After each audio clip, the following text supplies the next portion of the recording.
Imagine this. You wake up tomorrow morning. You need milk, eggs, bread, the basics.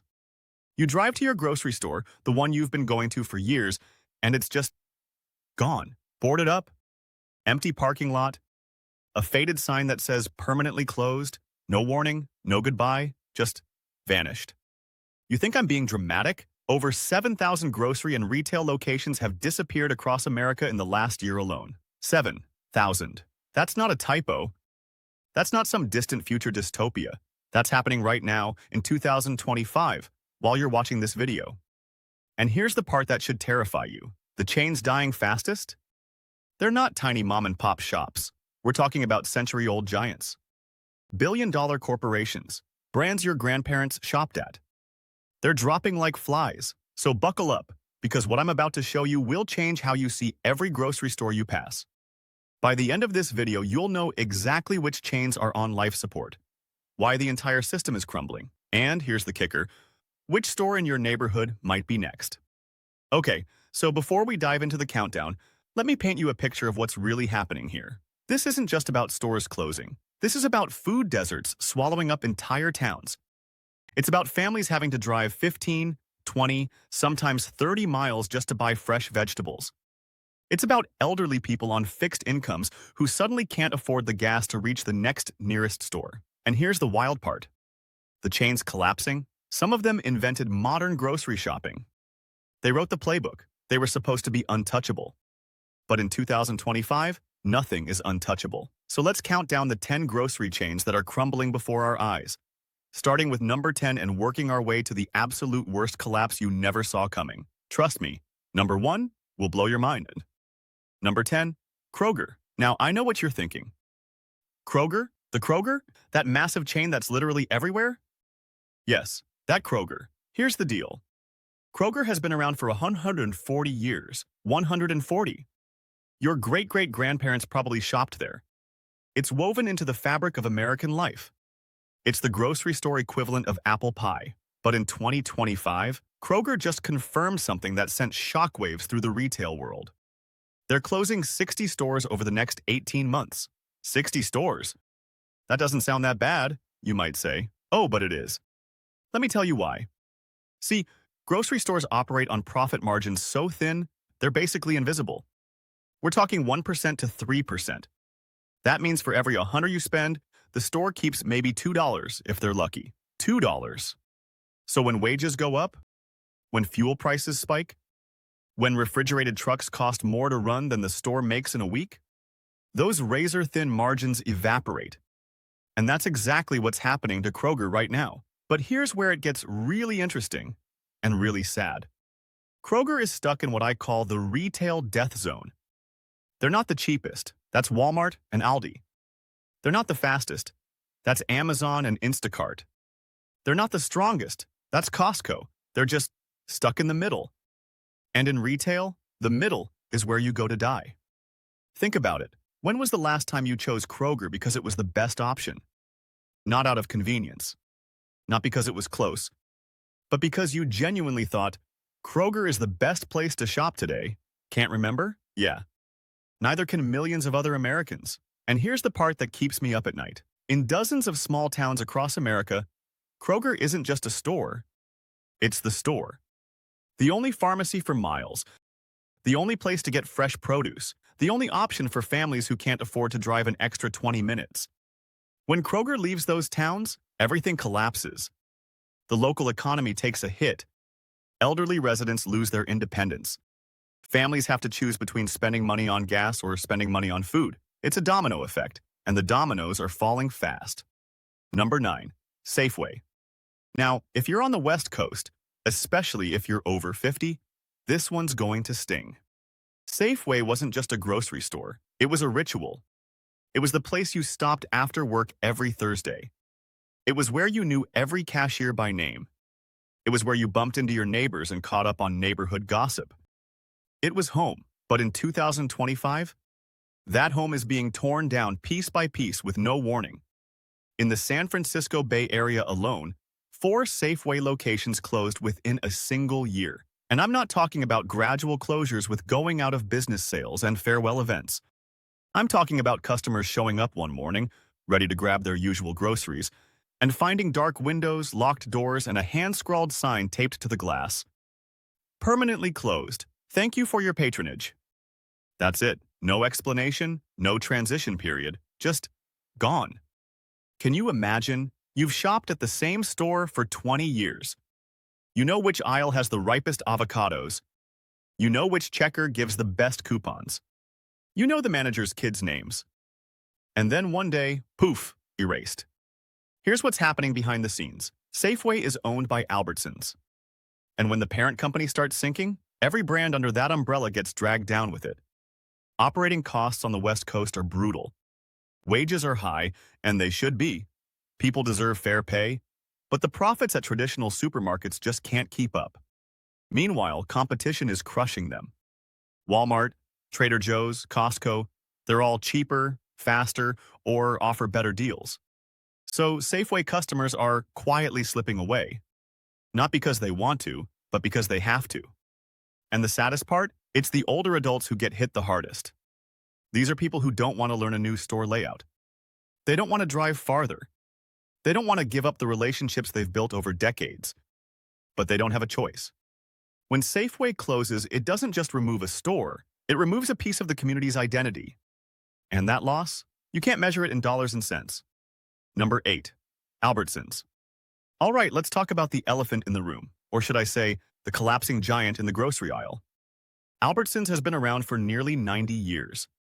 It owns Safeway, Vons, Jewel Osco, and a bunch of other major brands. It's a grocery empire. The kind of company that felt too big, too established, too deeply rooted in American life to ever fail. But 2025 is proving that nothing is too big to fail. Here's the bombshell. Financial analysts have labeled Albertsons as having a very high risk of default. Let me say that again slower. One of the biggest grocery chains in America is at very high risk of going bankrupt. When that news dropped, the entire retail industry went silent. Because if Albertsons can fall, anyone can. The warning signs have been flashing for a while now. Shelves restocking slower than usual. Product variety shrinking. Longtime employees quietly admitting that things feel different lately. The kind of subtle decay that customers sense but can't quite put into words. And then came the number that made everyone's blood run cold. Albertsons has a $565 million shortfall in its pension fund. $565 million. That's not a rounding error, that's a catastrophe. For tens of thousands of employees who spent their entire careers stocking shelves, running registers, and serving customers, that gap is terrifying. Because that's their retirement, that's their future, and it's vanishing. So what was supposed to save them? A merger with Kroger, a massive deal that would combine two struggling giants into one stronger company. But here's the twist. Antitrust regulators blocked it. So now Albertsons is stuck. They're not healthy enough to survive alone. But they're not allowed to merge to regain strength. It's corporate purgatory. And every day they stay in that purgatory, the chances of survival get slimmer. Communities are feeling it too. When uncertainty creeps into a major chain like this, everything around it starts to wobble. Small businesses near Albertsons stores lose foot traffic. Elderly customers worry about losing their pharmacy. Employees wonder if they'll have a job next month. The system is fracturing. And Albertsons is right at the breaking point. Number 7. Amazon Fresh. Oh man, this one is wild. When Amazon Fresh launched, it felt like grocery shopping had finally entered the future. You walked in, grabbed what you needed, and just walked out. No checkout lines. No awkward small talk with the cashier. No waiting behind someone with 3 overflowing carts at 5 p.m. on a Tuesday. It was sleek. It was effortless. It was powered by Amazon, the company that basically owns the internet. It looked unstoppable, but here's the thing about the future. Sometimes it's really expensive. In 2025, Amazon has quietly started closing Fresh locations across the country. And when I say quietly, I mean they're shutting these stores down with barely a whisper. One day it's open, the next day, closed. So what went wrong? The technology. That beautiful, futuristic, just walk out system that everyone raved about? It requires an insane amount of infrastructure. Sensors, scanners, overhead cameras, AI software constantly tracking every single item you pick up. Each store costs millions to build and millions more to operate. Now, here's the problem. Grocery stores have some of the thinnest profit margins in the entire economy. When the cost of the fancy tech exceeds the profit from the food you're selling, the math doesn't work. It's like building a Ferrari to deliver pizza. Sure, it's impressive, but you're gonna go bankrupt real quick. And here's what Amazon discovered. Something traditional grocers have known for decades. Buying food is emotional. It's not just a transaction. People want to touch the apples. They want to ask the butcher which cut of meat is best. They want to see a familiar face and chat about the weather. Technology can track what you pick up, but it can't answer your questions. It can't make you feel seen. It can't replace the human connection that makes grocery shopping feel human. Amazon tried to automate away the messy, inefficient human parts of shopping, and it turns out, those are the parts people actually care about. So now, the futuristic stores are closing. The grand experiment is unraveling. And communities are left wondering if even Amazon, with its endless resources, can't make this work. Who can? Number 6. Save a Lot. This one hurts. It really does. Save a Lot was built with a simple mission: give low-income Americans a place where groceries are actually affordable. For decades, it served neighborhoods that other chains ignored. Places where every single dollar matters.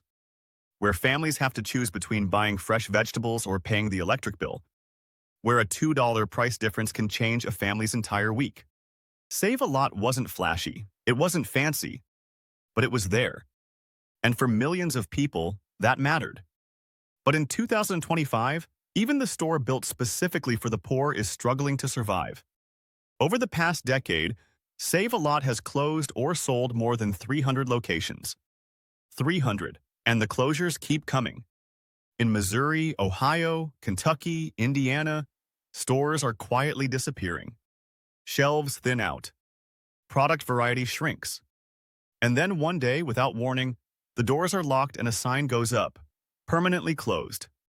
Some closures are so quiet that residents only find out when they show up after work and see the carts chained up and the lights off. Now, here's the heartbreaking part. Save a Lot's customers haven't disappeared. The demand is still there. People still need affordable groceries. The problem is that they're too poor to keep the business model alive. Let me explain. Dollar General, Aldi, and Walmart have built logistics systems so efficient, so optimized, that they can sell cheap products and still make money. They've turned ruthless efficiency into a weapon. Save a Lot can't keep up. Its franchise structure is fragmented. Its distribution network is outdated. Its capital is too thin to fight in a market where every single cent matters. And when a Save a Lot closes, the impact is devastating. Families lose their most affordable food source. They're suddenly forced to drive farther and pay more for groceries they could barely afford in the first place. Single parents have to stretch already impossible budgets. Elderly residents on fixed incomes are left with expensive options they can't afford. A closed discount store doesn't just create a food desert, it creates a hope desert. It tells struggling families, even the cheapest store couldn't survive here. Good luck. And that message? It's spreading across America faster than anyone wants to admit. Number 5. Winn-Dixie. If you grew up in the South, this name hits different. For nearly a century, Winn-Dixie has been part of Southern identity. In Florida, Georgia, Alabama, that red and white sign wasn't just a store. It was where your family stopped after church, where your grandma bought ingredients for Sunday dinner, where generations shared routines that felt timeless. It was as Southern as sweet tea and front porch swings. But in 2025, that identity is crumbling. Southeastern Grocers, the parent company behind Winn-Dixie, has confirmed another round of permanent closures this year.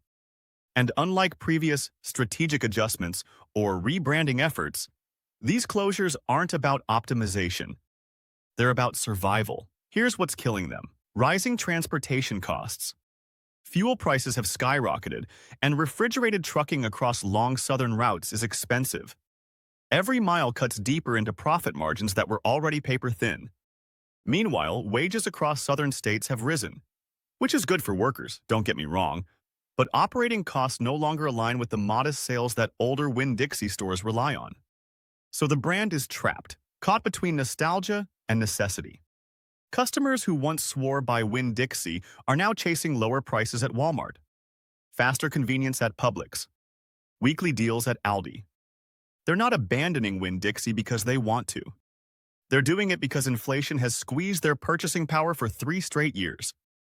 And what Winn-Dixie offers, tradition, familiarity, Southern charm, doesn't pay the bills anymore. But here's what breaks my heart. The emotional loss is far heavier than the financial one. In many small towns across the South, a Winn-Dixie closure marks the end of a community routine that held people together. Local restaurants lose foot traffic. Small shops nearby feel the slowdown. Elderly residents lose a familiar landmark that shaped their everyday lives. It's not just a store closing. It's a piece of home disappearing. And once it's gone, you can't get it back. Number 4. Sprouts Farmers Market. For years, Sprouts stood for something refreshing in American grocery culture. Clean food without the crazy price tag. It was the place for people who wanted healthier choices, organic produce, fresh greens, grass-fed meats, but didn't want to feel like they were taking out a second mortgage just to eat well. Sprouts was the sweet spot. Better than regular supermarkets, but more affordable than Whole Foods. It was the dream. But in 2025, that dream is dying. And it's dying fast. Here's the brutal truth. Inflation has completely reshaped what affordable means. A box of strawberries that used to feel like a small treat, now it's $9. $9 for strawberries. Leafy greens that used to be reasonable, now they're pushing past $5 a bag.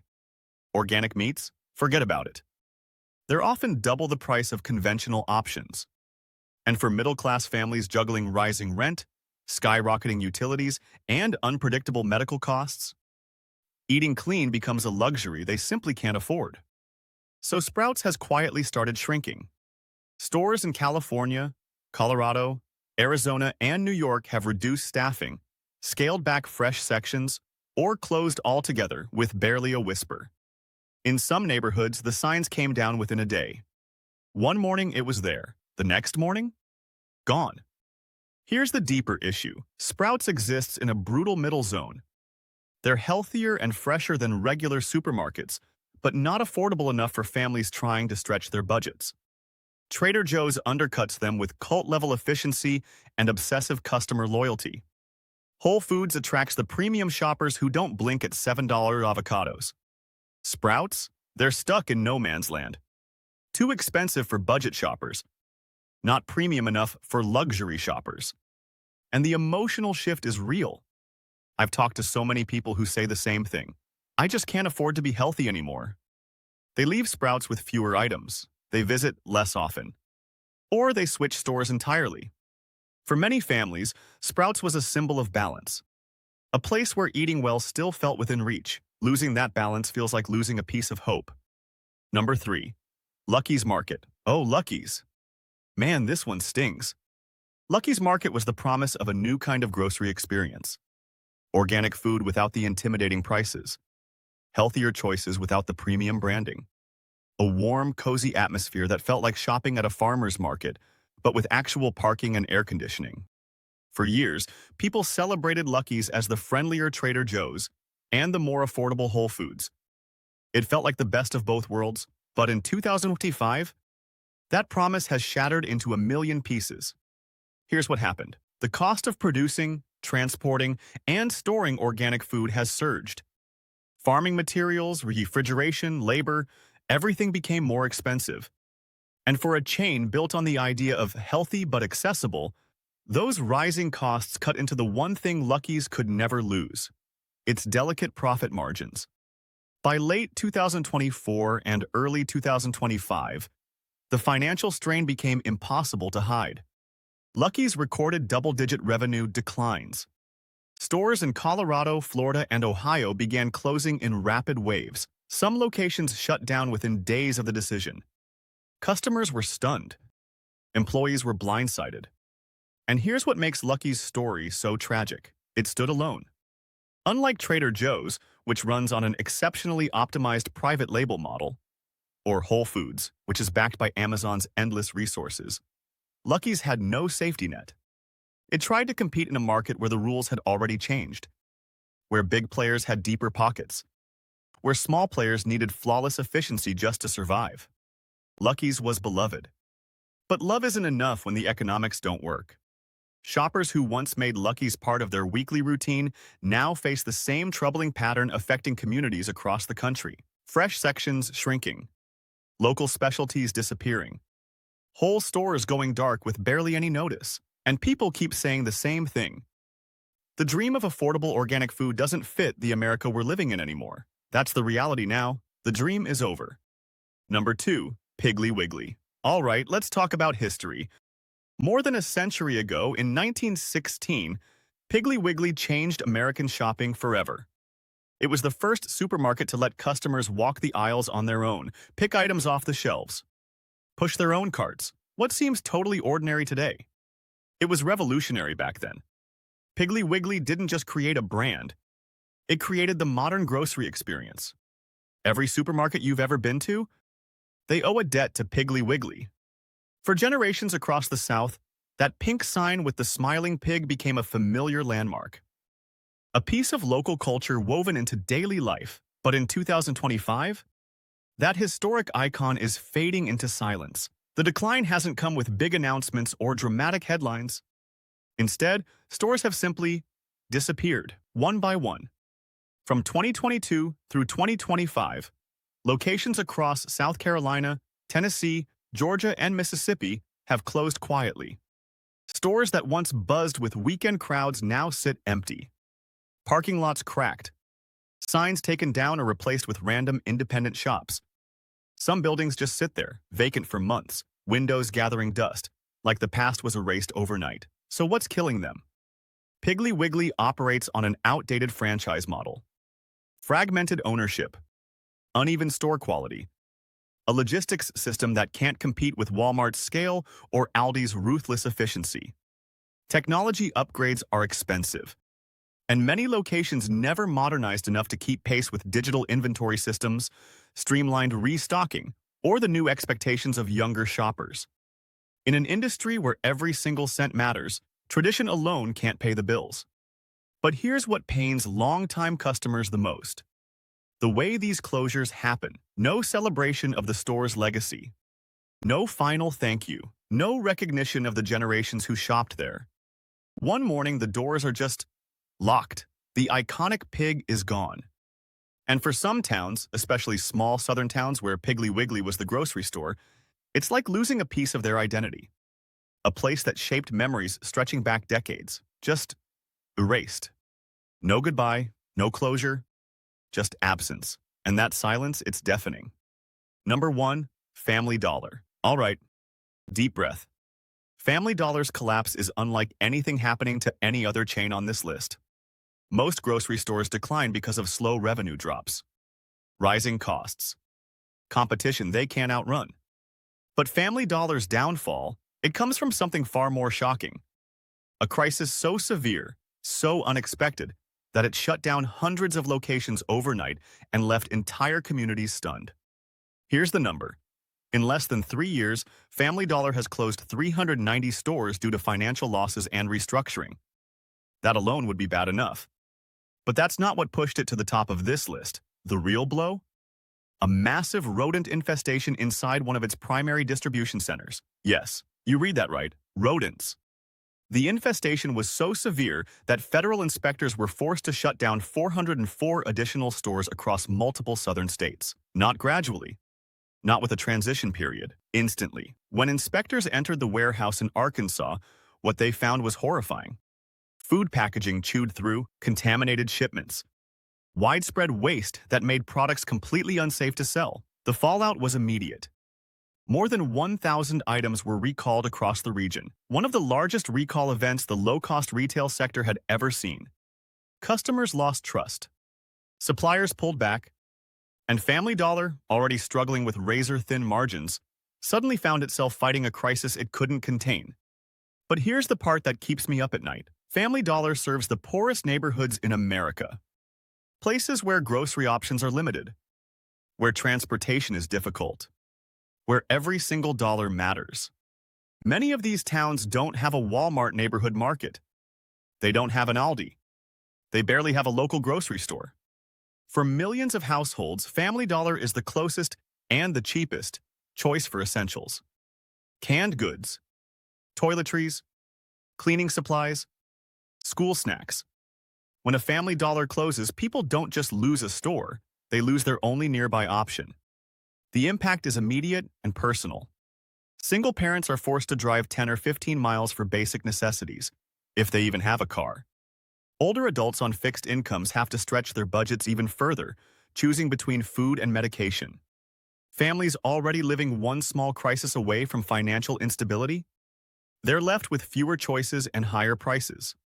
The closure of a Family Dollar doesn't just shift shopping habits, it reshapes daily survival. And that's why Family Dollar stands at the top of this list. Not because it's the largest chain, not because it's the oldest, but because its collapse creates the largest human void. It exposes the deepest vulnerabilities in America's grocery landscape.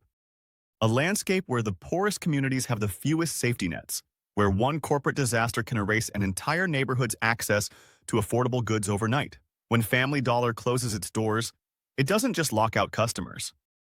It locks out hope. So there you have it. 10 grocery chains, 10 different stories, but all pointing to the same brutal truth. America's grocery landscape is collapsing faster than anyone expected. Rising costs, shrinking margins, widening food deserts, corporate failures, infestations, bankruptcies. These aren't just business decisions buried in quarterly reports. These are real-life consequences reshaping daily survival for millions of Americans, especially older adults, low-income families, and rural communities with no alternatives. Every closure creates a ripple effect. Longer drives, higher prices, fewer choices, more families forced to decide between eating healthy or eating at all. And with even more closures projected this year, the map will keep changing. The system will keep fracturing. The question isn't if more chains will fall. The question is, which one is next? So let me ask you this. Which chain's decline shocked you the most? Was it Kroger's slow retreat? Amazon's failed experiment? Family Dollar's absolute catastrophe? Drop a comment below. I genuinely want to know what surprised you. And listen, if this video opened your eyes, if it made you see grocery stores differently, hit that subscribe button right now.